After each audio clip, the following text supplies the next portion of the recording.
I've seen a lot of change, been through a lot of pain. Some things are not the same as they were a year ago, but all will be okay. I move on each and every day. The past is where it stays, way back a year ago. I've changed for the better this time. I thought I would never. I strive just to say I'm alright, and for the first time in a long time I'm alright. I've seen a lot of change, been through a lot of pain. Some things are not the same as they were a year ago, but all will be okay. I move on each and every day. The past is where it stays, way back a year ago.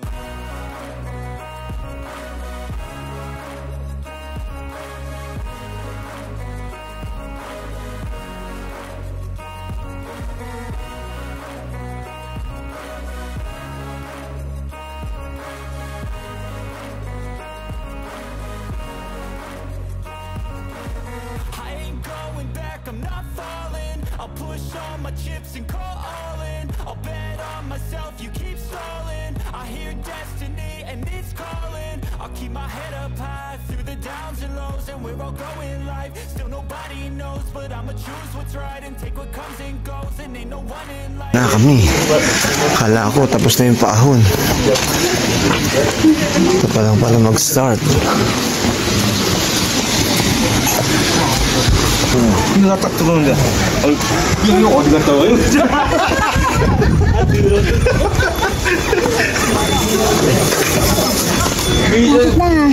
Mana? Bakit?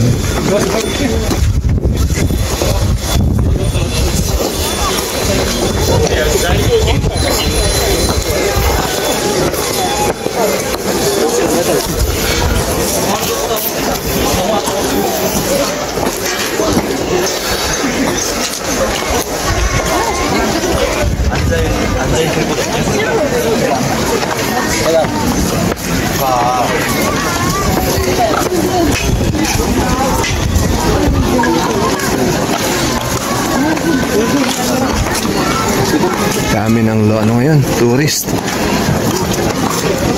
Eto. So we have to take pictures and there. Eto pala yun. Wait lang. I-reverse ko lang. Pababa. Ipakit na naman.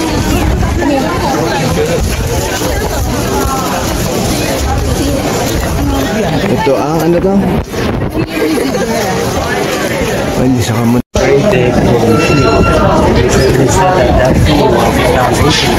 Here, Miss Zara.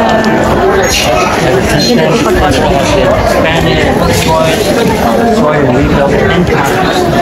It is now considered a world heritage site, and we'll be able to go and see that waterfall out there while it's being expanded. Thank you for that. So good. So knowledgeable.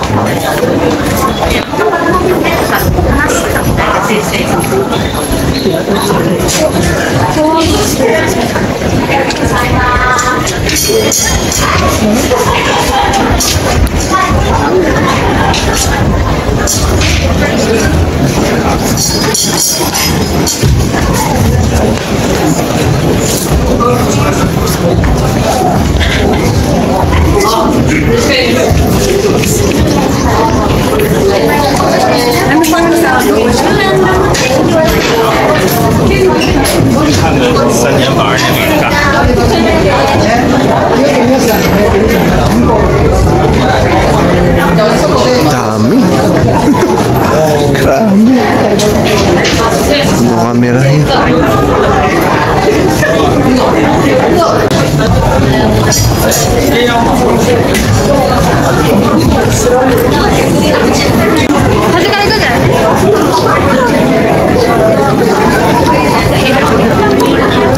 For luck.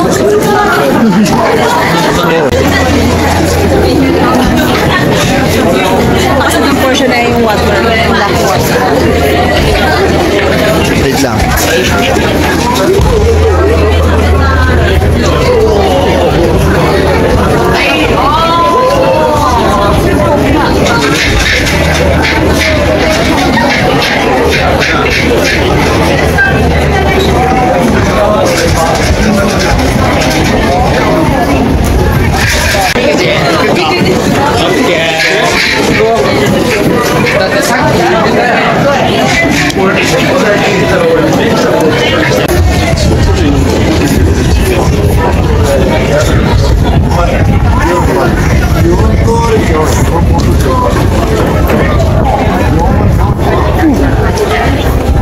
Doon yata yung may water.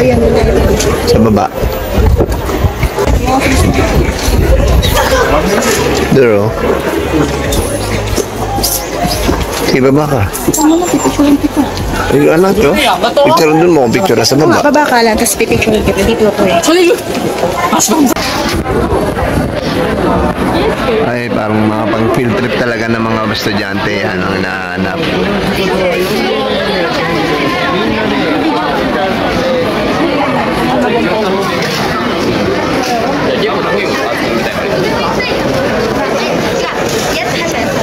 Pumaypay. Pag tinasamba, hanap mo lagi pumaypay. Ano?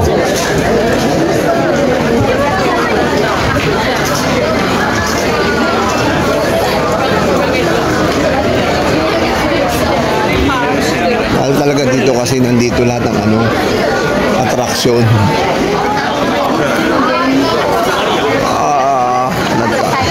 Nagkaalat ang ice cream.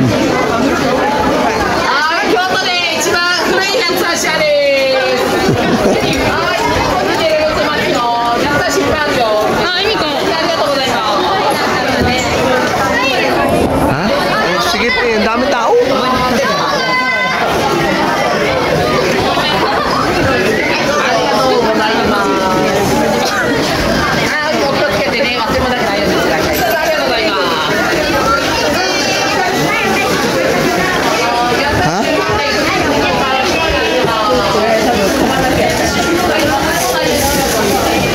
Saan yan? Saan mo kukuha ng ano? Sigurado ka? Ano nalagay dito? Oo, ano ka? Hindi mo pwede balik yan. Pang ito? Eh, ano, ito yung ano. Huwag mo na balik.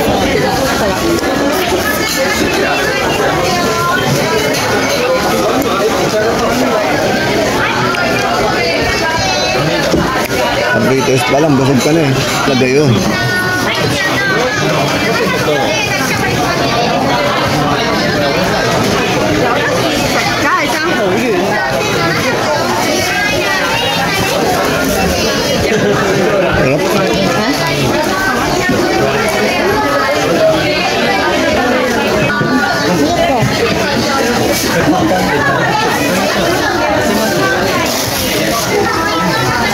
Taste pa lang, busog ka na.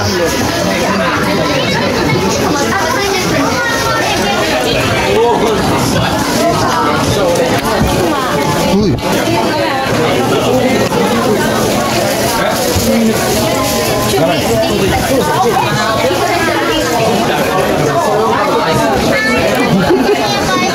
Busog ka. Tubig na lang kulang. Busog na tayo.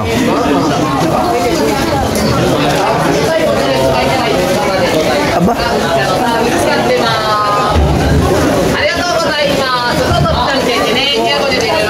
Ayun. Ayan o. 1,000.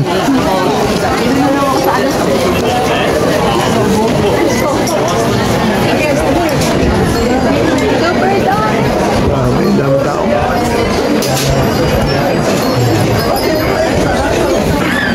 Parang ito na yung last destination nila. Ay, hindi. Oo, galing na tayo dito ha. Ganyan din yun nandun eh. Pareho lang. Parang pare-pareho lang naman sila. Parang hindi wala minis, parang isang ano lang din sila. Ano, ibang ano lang, taste. Parang sarap nito. Yung ano,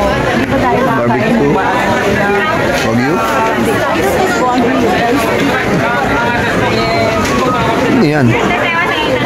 Sweet sauce. Rice cake yan. Parang rice cake na ano. Sausage naman. Ito na. Ang hinahanap. Ano yun?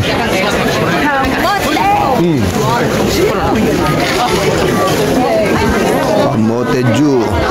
O dito po tayo. Kamote Q. Alin dyan? 800 din. 3 contain 3. Alin sa'yo?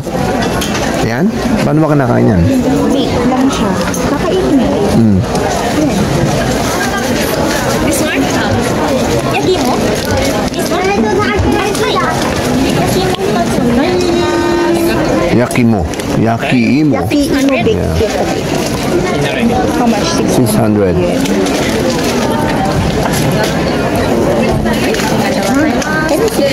Oh yes, you can sit down here. Hindi, ito ka muna.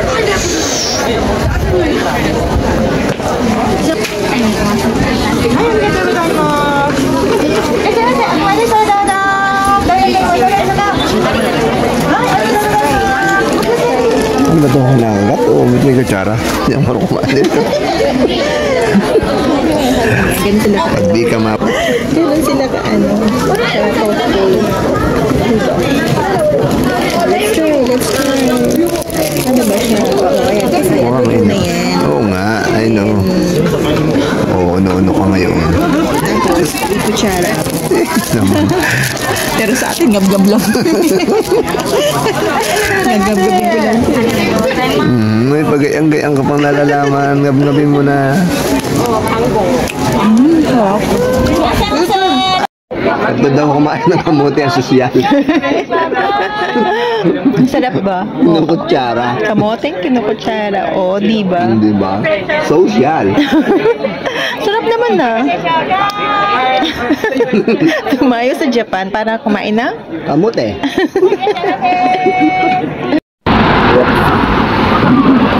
Cheon District.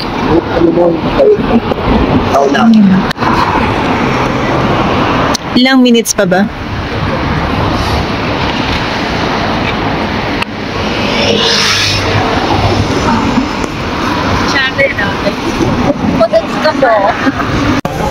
Sige, lakad ka na. It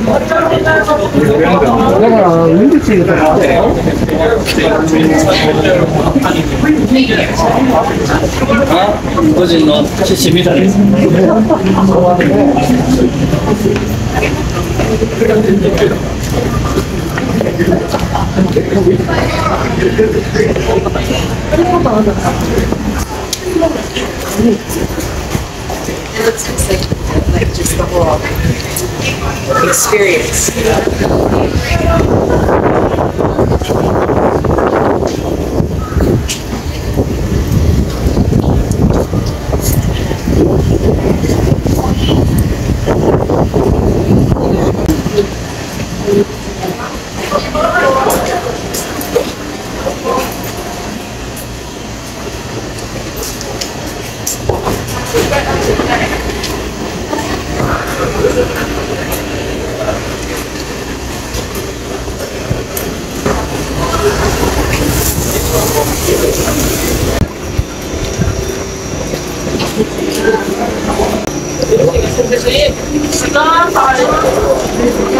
Dito tayo kakain.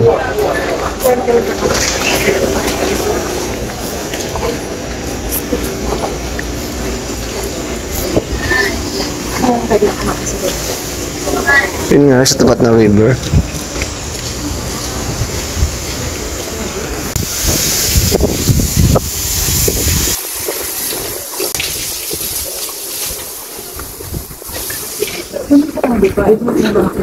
Ha?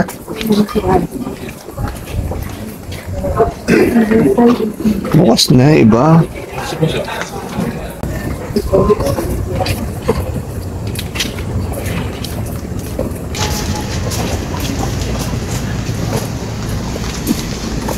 Jian Ali.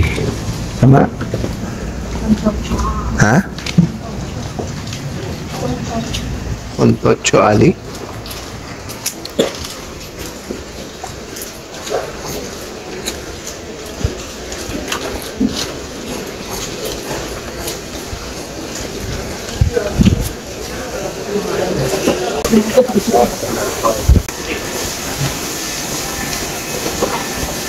Yun, doon. Ano?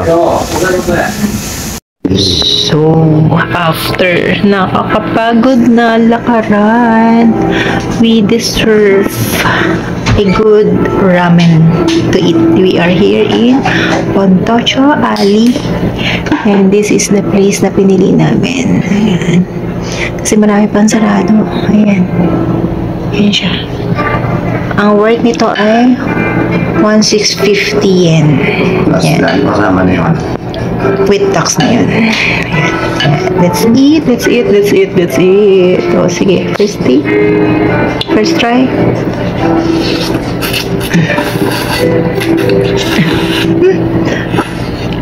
Ano? Yum? Worth it naman. So, ako naman guys, ang kakain. So, bitawan ko muna kayo. Kakain muna ako. Yeah! Seen a lot of change, been through a lot of pain. Some things are not the same as they were a year ago, but all will be okay. I move on each and every day. The past is where it stays, way back a year ago. I've changed for the better this time. I thought I would never be fine. I strive just to say I'm alright, and for the first time in a long time I'm alright. I've seen a lot of change, been through a lot of pain. Some things are not the same as they were a year ago, but all will be okay. I move on each and every day. The past is where it stays, way back a year ago.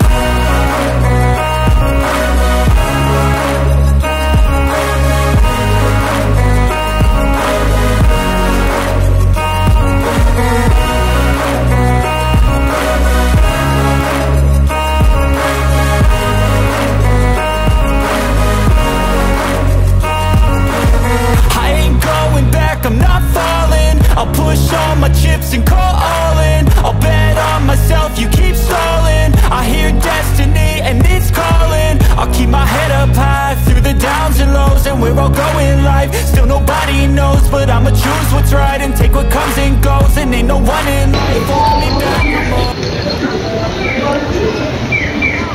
So, nakita ko na si Don Quixote. Ba tayo na, no? Doon sa kabilang side. Kaso,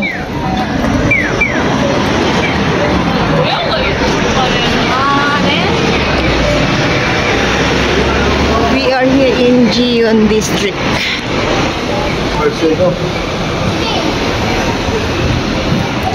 Ganda, di ba?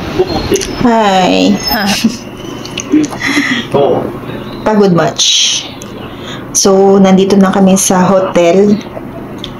Last night na. Last night here in Kyoto City Garden Hotel. So, kamusta naman yung technically first day namin here in Japan. So, expectation versus reality, nag-exceed yung reality versus expectation. Kasi yung first day pa lang namin is super pagod much sa lakad pa lang. Talagang nakakatigas ng paa. So, yun talaga, reality na marami kang lakarin.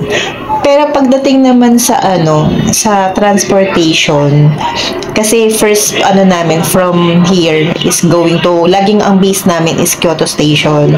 So from Kyoto Station, ang nakatulong sa amin bukod kay Google, pag nag-walk kami is si Google Map. Pero pagdating sa navigation, when it comes to route and transportation, bus, trains, ang nakatulong sa amin is si Japan Travel Navitime. So siya yung nagbigay sa amin ng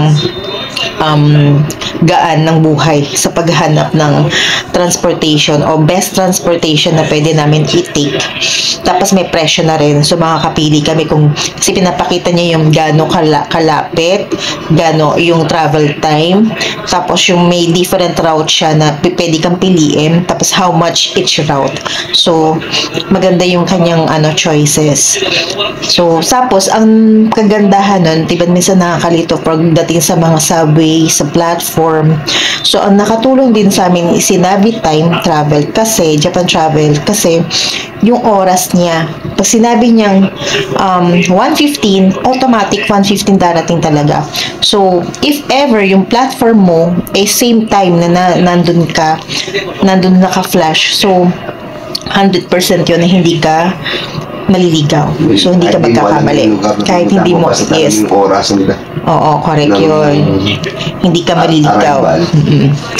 Pagdating, pero naranasan din namin kasi hindi naman lahat na laging subway. So mayroon ding time na kailangan mo sumakay ng bus.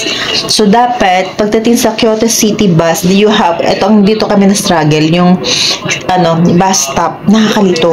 Kasi may number siya pero hindi naman nasusunod. Like yung papunta dito sa from Poncho Alley going to Kyoto Station. Ang sabi dun sa Navitime, number 205 bus. Pero wala na, may dumadaan, pero meron na rin naman sa akin na 5 lang. So dapat ang titingin mo na lang yung nakalagay sa bus na baka katulad ng nakita namin, may nakalagay, papunta kami Kyoto Station, nakalagay naman siya Kyoto Station. So yun, dun naman yun. Tapos laging base fare niya is 230 yen. So okay naman siya. So, yung first punta namin is, yung first stop namin is yung Arashiyama, yung Bamboo Forest. So, dapat, supposedly, ang pupuntahan namin sa Bamboo Forest is yung Togetsuko Bridge, tapos sa Monkey Park, sa Bamboo Forest. Pero hindi na kami nakagawa hindi na namin napuntahan si Monkey Park kasi doon pa lang kay Bamboo Forest, nahook na kami. Hindi kami makalet go kasi lahat ng spot maganda. So na-in love talaga kami. So natagal lang kami doon sa Bamboo Forest. Along doon sa river yun. Kasi yung river doon. Ipa-flash ko na lang anong tamang name ng river doon. So, ang ganda niya. Tapos, na-enjoy din namin yung mga street foods doon. So, maraming talagang kainan. Ikaw magsasawa. Ang technique namin para makatikim kami ng different kind of street food. Since dalawa kami, laging isa lang. So, hati kami ng hati. Para laging may space para sa tiyan namin. So, para at least ma-enjoy namin. Pero overall, na-enjoy talaga namin. Pero nandun yung hirap at pagod. So, dapat meron kang enough time ng rest para kinabukasan, may energy ka pa. So, around 7:30 in the evening, nakarating na kami dito sa hotel. So, may allotted time kami. So, yung pinuntahan namin kanina is more on, yung morning is Arashiyama area. Then, yung afternoon naman is the Hirashiyama area. So, yun sa Hirashiyama, I don't know if nagkakamali ako ng check ko na lang. Yung Kiyomizu-dera, Shinensaka and Nanisaka, and Jiyun District, and Pontocho Alley, doon kami kumain ng ramen. So, the rest na lang yun, inalibat naman namin. Kahit paano, nasunod naman yung, medyo may konting delay kasi isa sa naging lesson learned din namin, nung kahit meron ka pang power bank, madali naglobat ako. So, pati yung husband ko. Hindi kinaya din ng power bank namin. So, yung nag-25% na lang ang aking battery ay kami ay nag-worry na at hindi na makaalis going to Kiyomizu-dera. So, mas pinili namin na maghanap muna nang pwede kami mag-charge. So, lahat ng pinuntahan namin ay hindi kami nakakaroon ng chance na may charging station like the Konbini. Walang charging station. So, nagkaroon lang kami ng ibang charging station yung parang tinatap. Hindi kami pero very eager na tumulong yung mga crew para maano yung aming concern na saan na kami pwede makapag-charge ng mas mabilis kasi less than 25% na lang kung tutuloy kami sa Kiyomizu-dera naka-SIM data kami for internet din namin. So, if ever maglobat ako, wala nang way para makapag-navigate kami. So, maliligaw na kami. Baka out of nowhere, hindi na namin alam pupuntahan namin.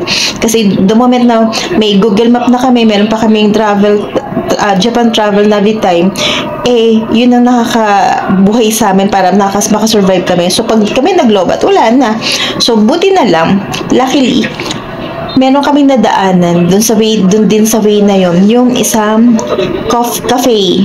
Hindi siya coffee shop, parang coffee shop pero more on pet cafe siya, na pwede ka mag-dining, kalbili ka lang ng drinks, at pwede ka mag-charge. So, at least for almost 30 minutes, nakapag-charge kami at least 50%, lahat ng gadget na dala namin, pati yung power bank, naka 50%. So, enough na yun para makasurvive until na makauwi kami dito. So, matapos yung itinerary. So, isa yung lesson learned na kailangan talaga, kahit meron ka talaga extra power bank. Pero, ang hirap nga sa ating mga turista pagdating sa airlines, diba? Limited lang yung power bank na pwede natin dalhin. So, mabilis talaga mag-run out. So, tomorrow is ang last stay namin here and last day namin in Kyoto. Here in Kyoto. So, ang first stop namin, ang plano is going to Fushimi Inaris. Ang aming susunod naman nun ay ang afternoon explore namin ang Kyoto Tower, saka yung mga nasa paligid nun, at yung Nishiki Market. So, yun yung mga pupuntahan namin. So, yan yung mga aming itinerary. Then, after nun, going to Osaka. Osaka na kami. So, from stay na kami ng 5 days, then, doon na kami magmula, going home. Then, for now, nag-rest muna kami. Pero tomorrow, mag-video din ako at i-share ko ano ba yung klase na accommodation na meron tayo. So, for now, magpahinga muna kami at ako di pagod. See you guys. Kita naman, sobrang pagod. Thank you. Bye.